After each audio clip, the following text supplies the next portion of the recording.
헤어스타일 보니까 북한의 김정은인데요. 미국이 북한 김정은에 대해서 미스터 킴이라는 호칭을 쓰면서 대화에 복귀하라 라고 압박을 했습니다.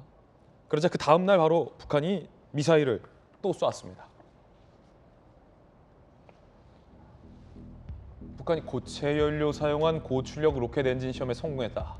존 커비 백악관 NSC 전략소통조정관이 미스 킴 전제 조건 없이 자리에 앉겠다라고 얘기를 했습니다. 그런데 트럼프 전임 대통령 정부 때는 체어맨 킴이라고 했어요. 왜냐하면 통상 민주주의 국가의 대통령이나 정상한테는 뭐 프레지던트라는 호칭을 씁니다. 대통령.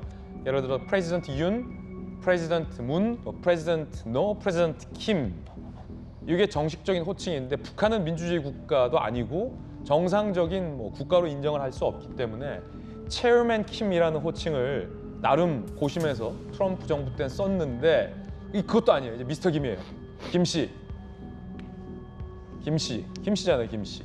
그렇죠. 뭐 미스터 김은 어디에나 있죠. 우리나라에도 미스터 김 참 많죠. 예. 그 중에 하나 그냥 김 씨라고 부른 건데 사실 북한이 국제사회에서 정상 국가로 인정받으려고 굉장히 애를 쓰거든요. 이렇게 핵 도발을 계속하면서 악당 국가를 자처하고 있지만 그럼에도 불구하고 정상 국가로 인정받으려고 부단히 노력을 해요. 그렇다 보니까 이제 이전 그 트럼프 대통령 같은 경우에는 이제 체어맨 킴이라고 해서 국무위원장의 직함을 붙여가지고 이제 이름을 불러줬었는데 지금 미스터 킴이라고 부른다는 거는 정상 국가로 보지 않겠다라는 어떤 미국의 입장을 대변하는 게 아닌가 싶어요. 예. 지금 뭐 핵도발로 악당 국가를 자처하고 이런 입장에서 뭔가 북한을 대등한 협상의 파트너, 대화의 파트너로 대접해주고 존중해주기 어렵다는 의미겠죠. 그런 뜻에서 아마도 미스터 킴, 우리나라의 수많은 미스터 킴의 하나와 마찬가지로 그냥 약간 낮춰 부르는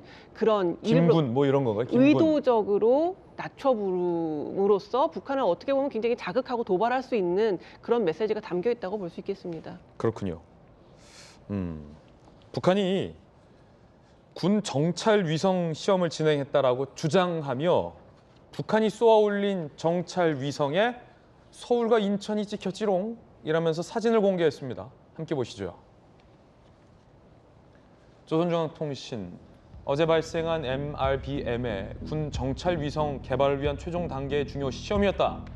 위성 촬영 및 자료 전송 능력 평가 목적으로 정찰 위성 1호기 준비를 끝낼 것이다. 그러니까 이 말은 이거 미사일 아닌데 이거예요. 위성인데 이겁니다. 그러면서 증거 사진이라며 서울과 인천의 위성 사진을 찍었다라며 공개를 했습니다. 인천, 서울. 근데 말이죠. 김연아 의원님, 잘 아시겠지만 북한이 워낙 사진 조작을 잘합니다. 잘하고 이 위성 사진도 이제 뭐 구글만 돌리면 다 있는 거라 실제 북한이 위성에서 이걸 찍었는지 아닌지 검증할 길이 없고요. 그리고 지금 저 위성이라고 얘기하는 북한의 주장도 옛날에 진모 의원이 북한이 언제 미사일 쐈냐 인공위성 쐈지라고 해서 한번 논란이 됐긴 했습니다만 미사일 아니다 도발 아니다라는 주장용 아니겠습니까? 네, 저는 예전부터 북한은 믿을 수가 없었고요. 지금에 와서 달라진 것도 없고 민주당식 표현에 의하면 아직 아무것도 저게 진짜 북한이 찍은 위성 사진이라는 증거가 없지 않습니까? 믿을 수는 없다고 보여지는데 제가 좀 우려하는 것은 지금 북한이 한국을 사실은 들러리 세워서 계속 미국과의 직접 대화를 시도했던 것 아닙니까? 그리고 거기에 우리가 사실은 발판을 내줬다가 뒤통수를 맞은 건데 문제는 지금 바이든 정부 들어와서 사실은 그동안은 어느 정도 국가 대접을 해주던 것 자체도 이제 격화되면서 굉장히 존재 자체가 가벼워지고 있다. 그래서 저는 이게 과연 한국, 그다음에 북한, 미국 전체 아시아 전체의 어떤 그런 외교적 성과에 있어서 이게 바람직한 것인지를 우리는 좀 유념해야 되는 것이지 이게 단순히 지금 위성을 갖고 우리를 도찰했다 이런 정도를 갖고 저희가 신경 쓸 일은 아니라고 생각이 됩니다. 예.